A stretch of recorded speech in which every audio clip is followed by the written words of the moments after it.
Hi dears, എല്ലാവർക്കും പുതിയ വീഡിയോയിലേക്ക് സ്വാഗതം. അപ്പോൾ ഇവിടെ ഇപ്പോൾ 2 ദിവസമായിട്ട് നല്ല മഴ തന്നെയാണ് കേട്ടോ. രാവിലെ തൊട്ട് ഇങ്ങനെ മൂടിക്കെട്ടി നിൽക്കും, കറുത്തിരുണ്ട പോലെ ഇരിക്കും, ഒട്ടും വെയിലില്ല. എന്നിട്ട് ഇടയ്ക്ക് മഴ തോരും, പക്ഷേ വെയിൽ വന്നില്ല കേട്ടോ. അപ്പോൾ അങ്ങനെ തന്നെയാണ്. അപ്പോൾ പുറത്തേക്ക് ഇറങ്ങാനൊന്നും പറ്റണില്ല. തുണികളാണെങ്കിലും ഒന്നും ഉണങ്ങാനും ഒക്കെ പാടാണ്. അപ്പോൾ അകത്ത് തന്നെ അടുക്കളയിൽ തന്നെയുള്ള കാര്യങ്ങളുള്ളൂ. അപ്പോൾ ഇന്ന് രാവിലെ ബ്രേക്ക്ഫാസ്റ്റ് അപ്പമാട്ടോ ഉണ്ടാക്കണത്, വെള്ളയപ്പം. അപ്പോൾ ഇന്നലെ രാത്രി തന്നെ മാവൊക്കെ റെഡിയാക്കി കലക്കി വെച്ചിട്ടുണ്ടായി വെള്ളയപ്പത്തിന്. അപ്പോൾ പിന്നെ അതിന് കോമ്പിനേഷനായിട്ട് ഉണ്ടാക്കണത് പയറാണ്. അപ്പോൾ പയർ ഉള്ളിയും മുളകും വെളുത്തുള്ളിയും വേപ്പിലയൊക്കെ ചതച്ചിട്ടിട്ട് മൂപ്പിച്ചിട്ട് അതിലേക്ക് പയർ വേവിച്ച് വെച്ചിട്ടുണ്ട്. അപ്പോൾ അതും കൂടി ഇട്ടിട്ട് ഇളക്കി വെള്ളം വറ്റിച്ചെടുക്കാൻ വേണ്ടിയിട്ടാണ്. അപ്പോൾ അതൊക്കെ ചെയ്തുകൊണ്ടിരിക്കുകയാണ്. അപ്പോൾ അപ്പം ഞാനപ്പുറം ചുട്ടുകൊണ്ടിരിക്കുന്നുണ്ട്, പയറും റെഡിയാക്കിക്കൊണ്ടിരിക്കുകയാണ്. അപ്പോൾ ഇന്ന് ക്ലാസ്സുള്ള ദിവസം കേട്ടോ. അപ്പോൾ ഓരോരുത്തർക്ക് രാവിലെ പോകാനുള്ള മൂത്ത മോനാണ് ആദ്യം പോണത്. അപ്പോൾ അവന് ആദ്യമേ തന്നെ ബ്രേക്ക്ഫാസ്റ്റ് കൊടുത്തു കഴിഞ്ഞാൽ പിന്നെ അവനത് അവിടെ ഇരുന്ന് കഴിച്ചോളും. പിന്നെ എനിക്ക് അതിനിടയ്ക്ക് അവനുള്ള കൊടുത്തു വിടാനുള്ള ചോറും അതിൻ്റെ കറികളൊക്കെ റെഡിയാക്കാനൊക്കെ ഉണ്ട് കേട്ടോ. അപ്പോൾ അതൊന്നും ഞാൻ വീഡിയോ എടുക്കണില്ല. ഇതിൻ്റെ തിരക്കിനിടയിൽ കൂടെ എല്ലാം കൂടി അങ്ങോട്ടും ഇങ്ങോട്ടും ആകുമ്പോൾ ഒന്നും കിട്ടാതെയായിപ്പോൾ. അപ്പോൾ അതുകൊണ്ട് ഞാനിപ്പോൾ അപ്പവും പയറും മാത്രമായിട്ടാണ് വീഡിയോ എടുത്തിട്ടുള്ളൂ. ഇതിൻ്റെ കൂടെ തന്നെ നമുക്ക് വേറെയും ജോലികളുണ്ടെന്ന് കേട്ടോ ഞാൻ ഉദ്ദേശിച്ചത്. അതായത് രാവിലെ തന്നെ ഇങ്ങനെ 2 കൈ ഉണ്ടെങ്കിലും തികയാത്ത രീതിയിലാണ് ഓരോ വീട്ടമ്മമാരും ജോലി എടുക്കണതല്ലേ. പ്രത്യേകിച്ചും 2 കുട്ടികളും 3 കുട്ടികളൊക്കെ സ്കൂളിലൊക്കെ പോകണ വീടാണെങ്കിൽ നോക്കുകയും വേണ്ട. എങ്ങനെയൊക്കെ നമ്മൾ ഒതുക്കി പ്ലാൻ ചെയ്തൊക്കെ വെച്ചാലും ആ ഒരു ടൈം ആകുമ്പോൾ ഭയങ്കര തിരക്കായിരിക്കും. ഭയങ്കരമായിട്ട് നമ്മളിങ്ങനെ സ്ട്രെയിൻ ചെയ്താലാണ് ഈ കറക്റ്റ് ടൈമിൽ മക്കൾക്ക് പോകാനായിട്ട് പറ്റുള്ളൂ കേട്ടോ. അപ്പോൾ അതുപോലെ ഇവിടെയും നല്ല തിരക്കോട് തിരക്കാണ്. അപ്പോൾ ഞാൻ അവനുള്ള ബ്രേക്ക്ഫാസ്റ്റ് എടുത്ത് വെച്ചതാണ്. അപ്പോൾ അപ്പവും പയറും അവന് കൊടുത്തിട്ടുണ്ട്. പിന്നെ അതിൻ്റെ ഇടയ്ക്ക് ബാക്കിയുള്ള അപ്പങ്ങളൊക്കെ റെഡിയാക്കി അവൻ്റെ ടിഫിൻ ബോക്സൊക്കെ റെഡിയാക്കി അങ്ങനെ അതൊക്കെ ചെയ്തുകൊണ്ടിരിക്കുക കേട്ടോ. അപ്പോൾ ബ്രേക്ക്ഫാസ്റ്റിൻ്റെ കാര്യങ്ങൾ അങ്ങനെയൊക്കെ കഴിഞ്ഞു. പിന്നെ മോൻ പോയി കഴിഞ്ഞിട്ട് അടുത്തത് ചെറിയ ആൾക്കാണ് പോകാനുള്ളത്, അവനെയും പറഞ്ഞു വിട്ടിട്ടുണ്ട്. പിന്നെ ഞങ്ങളുടെ എല്ലാവരുടെയും ബ്രേക്ക്ഫാസ്റ്റ് കഴിഞ്ഞിട്ടുണ്ട്. പിന്നെ ഇതിപ്പോൾ ലഞ്ചിന് വേണ്ടിയിട്ടുള്ള കാര്യങ്ങളാണ്. അപ്പോൾ കഴിഞ്ഞ ദിവസം നമ്മുടെ ടെറസിന് മുകളിൽ നിന്ന് കിട്ടിയ കോവയ്ക്കാട്ടോ ഇത്. അപ്പോൾ അത് വെച്ചിട്ട് ഇന്ന് ഒരു മെഴുക്കുവരട്ടി ഉണ്ടാക്കണം. പിന്നെ ഇതുണ്ടോ വാളംപുളി. അപ്പോൾ ഈ പുളി വെച്ചിട്ട് ഇന്ന് ഒരു പുളിരസം ഉണ്ടാക്കാൻ വേണ്ടിയിട്ടാണ്.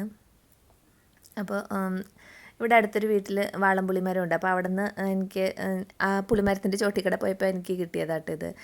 അവിടെ ചുമ്മാ വർത്താനം പറഞ്ഞുകൊണ്ട് നിന്നതാണ്. അപ്പോൾ ഇങ്ങനെ പുളി ആടി കിടക്കണപ്പോൾ എൻ്റെ അടുത്ത് എടുത്തോളാൻ പറഞ്ഞു. അപ്പോൾ ഞാൻ അങ്ങനെ എടുത്തിട്ട് വന്നതാണ്.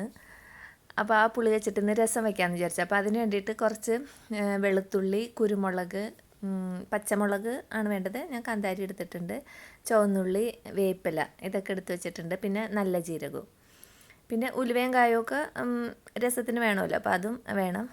ഉലുവയുടെ പൊടിയും കായത്തിൻ്റെ പൊടിയൊക്കെ ഉണ്ടെങ്കിൽ അതിടാം. അതല്ലെങ്കിൽ ഉലുവയും കായും ആയിട്ട് മുഴുവനായിട്ടും അങ്ങനെ ഇട്ട് കൊടുക്കാം. അപ്പോൾ ആദ്യം കാണിച്ചത് ചതച്ച് വയ്ക്കാൻ വേണ്ടിയിട്ടായിരുന്നു കേട്ടോ. ഇതിപ്പോൾ കടുക് ചട്ടിയിൽ വെളിച്ചെണ്ണ ഒഴിച്ചിട്ട് കടുകും പൊട്ടിച്ച് ഉലുവയും പൊട്ടിച്ചിട്ട് വട്ടത്തിലരിഞ്ഞിട്ടുള്ള ചുവന്നുള്ളി നമ്മൾ ഇട്ട് കൊടുക്കുകയാണ്. ഇനി അത് മൂത്ത് വരുമ്പോഴത്തേനും വറ്റൽമുളകും കൂടി ഇട്ടിട്ട് മൂപ്പിച്ചെടുക്കണം. അപ്പോൾ അത് മൂത്ത് വരട്ടെ. ആ സമയം കൊണ്ട് വെളുത്തുള്ളിയും നല്ല ജീരകവും കുരുമുളകും കരിവേപ്പിലയും കൂടി പിന്നെ ആ കാന്താരി കാണിച്ചില്ലേ അതും കൂടി ചതച്ച് വെച്ചിട്ടുണ്ട് മിക്സിയിൽ. അത് അരയ്ക്കല്ല, വെറുതെ ഒന്ന് ചതച്ച് വെച്ചിട്ടുണ്ട്. അപ്പോൾ കുറച്ച് നമ്മൾ ഈ രസം കഴിക്കുമ്പോൾ ഇങ്ങനെ തടയാതിരിക്കാൻ വേണ്ടിയിട്ട് കുറച്ച് ഒന്ന് കൂട്ടി ചതച്ച് വെച്ചിട്ടുണ്ട്. അതായത് തീരെ പേസ്റ്റ് ആക്കിയിട്ടില്ല, എന്നാൽ ഒട്ടും ചതയാതെ ആക്കിയിട്ടില്ല, ആ ഒരു പരുവത്തിനാക്കിയിട്ടുണ്ട്. അപ്പോൾ അതിൽ നിന്ന് ഈ ഉള്ളി മുളകും മൂത്ത് കഴിഞ്ഞപ്പോൾ ആവശ്യത്തിനുള്ളത് എടുത്തിട്ട് ഇതിലേക്ക് ഇട്ടിട്ടുണ്ട്. അപ്പോൾ നമ്മൾ എന്തോരം രസമാണ് വയ്ക്കണത് അതിനനുസരിച്ചാണ് ഞാനിപ്പോൾ ഇട്ട് കൊടുത്തേക്കണത്.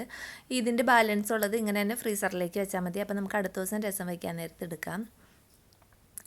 പിന്നെ അത് നന്നായിട്ട് മൂത്ത് വരുമ്പോൾ അതിലേക്ക് മഞ്ഞൾപ്പൊടി ഇട്ട് കൊടുക്കണം. പിന്നെ ഈ രസത്തിന് നമ്മളിനി വേറെ മുളക് പൊടിയൊന്നും ചേർക്കില്ല. ഈ കുരുമുളക് പൊടിയുടെയും കാന്താരിയുടെയും പിന്നെ വറ്റൽമുളകിൻ്റെയൊക്കെ എരിവ് തന്നെ ധാരാളം ഉണ്ടാവും. അപ്പോൾ ഇനി വേറെ മുളക് പൊടിയൊന്നും ചേർക്കണ്ട. പിന്നെ ഒരുപാട് ഇങ്ങനെ മസാലകളൊന്നും നമ്മുടെ ഉള്ളിൽ പോവാത്തത് തന്നെ കേട്ടോ നല്ലത്. ഈ മഴക്കാലത്ത് ഇങ്ങനെയുള്ള രസവും ഇതൊക്കെ നല്ലതാണ്. അപ്പോൾ അതിന് ഉണ്ടാക്കുമ്പോൾ ഇങ്ങനെ കുറേ മുളക് പൊടി മല്ലിപ്പൊടി അതൊന്നും വാരിയിടാതെ ഇതുപോലെ കുരുമുളക് ചതച്ചതും കാന്താരിയോ പച്ചമുളകോ ഒക്കെ ചതച്ച് ഒക്കെ ഇട്ട് കൊടുത്താൽ അതായിരിക്കും നല്ലത്. അപ്പോൾ ഈ രസത്തിൽ ഇപ്പോൾ ഞാൻ ഇഞ്ചിയൊന്നും ചേർത്തിട്ടില്ല കേട്ടോ, വെളുത്തുള്ളി മാത്രമാണ് ചേർത്തേക്കണത്, കുരുമുളകും. ഇനി ഇത് കുറച്ച് വെള്ളം കൂടി ഒഴിച്ചിട്ട് അടി പിടിക്കാതിരിക്കാൻ വേണ്ടിയിട്ടാണ് വെള്ളം ഒഴിച്ചു കൊടുത്തത്. പിന്നെ വാളംപുളി ആ പിഴിഞ്ഞ വെള്ളം കൂടി ഒഴിച്ചു കൊടുക്കുകയാണ്. പിന്നെ ആവശ്യത്തിന് കല്ലുപ്പ് ഇട്ട് കൊടുക്കാം. കല്ലുപ്പ് ഇട്ടിട്ട് പിന്നെ നമുക്ക് ഈ രസത്തിന് എന്തോരം വെള്ളമാണോ ആവശ്യം കറിക്ക് അതിനനുസരിച്ച് വെള്ളം കൂടി ഒഴിച്ചിട്ട് നന്നായിട്ട് 2 തിളപ്പിച്ചാൽ മതി. അപ്പോൾ രസം റെഡിയാവും. ഇതിപ്പോൾ നമ്മൾ വറുത്തൊക്കെ ഇട്ടിട്ടാണല്ലോ ഉണ്ടാക്കിയത്. അപ്പോൾ ഇനി വേറെ പ്രത്യേകിച്ച് വറുത്തിടാനൊന്നുമില്ല. അപ്പോൾ പലതരത്തിൽ നമുക്ക് രസം വയ്ക്കാം കേട്ടോ. അപ്പോൾ ഇന്ന് പുളിരസം വെച്ചു. അപ്പോൾ ഇതിൻ്റെ ബാലൻസ് കുറച്ച് ഞാൻ ഫ്രിഡ്ജിൽ എടുത്ത് വെച്ചതെന്ന് പറഞ്ഞില്ല. പിന്നെ അടുത്ത ദിവസം വേറെ ടൈപ്പ് രസം വയ്ക്കാം.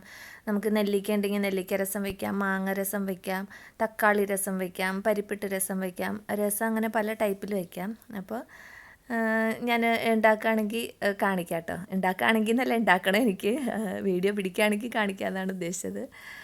അപ്പോൾ അങ്ങനെ പുളിരസത്തിൻ്റെ പരിപാടികളൊക്കെ കഴിഞ്ഞിട്ടുണ്ട്. ഇനി ഇതിവിടെ ഇരുന്ന് നന്നായിട്ട് തിളച്ച് വരട്ടെ. അപ്പോൾ ഇതിലേക്ക് കുറച്ച് ഉലുവപ്പൊടിയും കായപ്പൊടിയും കൂടി ചേർത്ത് കൊടുത്താൽ നല്ലൊരു വാസന കിട്ടും ലാസ്റ്റ് ആകുമ്പോൾ. അപ്പോൾ അത്രയേ ഉള്ളൂ.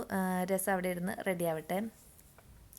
പിന്നെ ഇതിന് വേറെ കറികളും കൂടി വേണമല്ലോ. അപ്പോൾ അതിന് വേണ്ടിയിട്ട് ഇന്ന് മീനൊന്നും വാങ്ങിയിട്ടില്ല. അപ്പോൾ ഞാൻ വിചാരിച്ചു മുട്ടയുണ്ട്, അപ്പോൾ മുട്ട വറുക്കാം. പിന്നെ പപ്പടം ഉണ്ട്, പിന്നെ നമ്മുടെ കോവയ്ക്ക ഉണ്ടല്ലോ, അപ്പോൾ അത് മെഴുക്ക് വരട്ടി അതും ആക്കിയെടുക്കാം എന്ന് വിചാരിച്ചിട്ട് മുട്ടയിലേക്ക് ഞാൻ പച്ചമുളക് സവാളയൊക്കെ അരിഞ്ഞ് വെച്ചിട്ടുണ്ട്. അപ്പോൾ അതിലേക്ക് ഉപ്പിട്ട് ആവശ്യത്തിന് മുട്ടയും പിന്നെ ഈ കടയിൽ നിന്ന് വാങ്ങണ മുട്ടയാകുമ്പോൾ ഞാൻ കുറച്ച് മഞ്ഞൾപ്പൊടി ചേർക്കാറുണ്ട് കേട്ടോ. അതിങ്ങനെ വെളുത്തിരിക്കും അല്ലെങ്കിൽ മുട്ട പൊരിച്ച് കഴിയുമ്പോൾ. നാടൻ മുട്ടയാണെങ്കിൽ പിന്നെ ഒന്നും ചേർക്കണ്ട. കടയിൽ നിന്ന് വാങ്ങണ മുട്ടയ്ക്ക് ഇങ്ങനെ ഒരു വൈറ്റ് കളർ കൂടുതലായിരിക്കും. അപ്പോൾ അതുകൊണ്ട് ഞാൻ കുറച്ച് മഞ്ഞൾപ്പൊടി ചേർക്കാറുണ്ട്.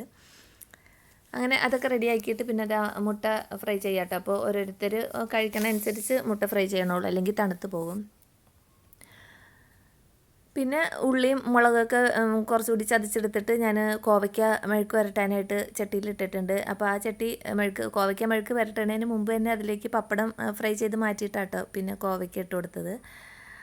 അത് അവിടെ അപ്പുറത്ത് റെഡി ആയിക്കൊണ്ടിരിക്കുന്നുണ്ട്. പിന്നെ ഈ മുട്ട ഇങ്ങനെ തിരിച്ചു മറിച്ചൊക്കെ ഇട്ടിട്ട് വേവിച്ചെടുക്കണം, അല്ലെങ്കിൽ അതിൻ്റെ അകം വേവില്ല. അപ്പോൾ മുട്ട കഴിക്കുമ്പോൾ ഒരു ടേസ്റ്റ് ഉണ്ടാവില്ല. അപ്പം അതും അങ്ങനെ ചെയ്തുകൊണ്ടിരിക്കുകയാണ്. അപ്പോൾ ഇന്നിങ്ങനെ മഴയായതുകൊണ്ട് തന്നെ ഈ രസവും ഇതൊക്കെ കൂട്ടി കഴിച്ചപ്പോൾ തന്നെ നല്ലൊരു സുഖം ഉണ്ടായിട്ട്, നമുക്ക് മീനൊന്നും ഇല്ലെങ്കിൽ പോലും നല്ലൊരു ഊണായിരുന്നു ഇന്നത്തെ ഊണ്. അപ്പോൾ ഇങ്ങനെ പുളി ഇപ്പോൾ നമ്മൾക്ക് ഇങ്ങനെ ഈ മരത്തിൻ്റെ ചോട്ടിൽ നിന്ന് കിട്ടിയ പുളി തന്നെ വേണമെന്നില്ല. നമ്മുടെ വീട്ടിൽ വാളംപുളി കടയിൽ നിന്ന് വാങ്ങണ വാളംപുളി ഉണ്ടാവില്ല, ആ പുളി വെച്ചിട്ട് നമുക്കിതുപോലെ പുളി രസം ഉണ്ടാക്കാം കേട്ടോ. അപ്പോൾ എല്ലാവരും ഉണ്ടാക്കി വെക്കാം. എല്ലാവരുടെയും കയ്യിലുള്ള സാധനങ്ങൾ മാത്രമാണല്ലോ ഇതിൽ ചേർത്തിട്ടുള്ളൂ. വേറെ പുതിയതായിട്ട് ഇൻഗ്രീഡിയൻസ് ഒന്നുമില്ല.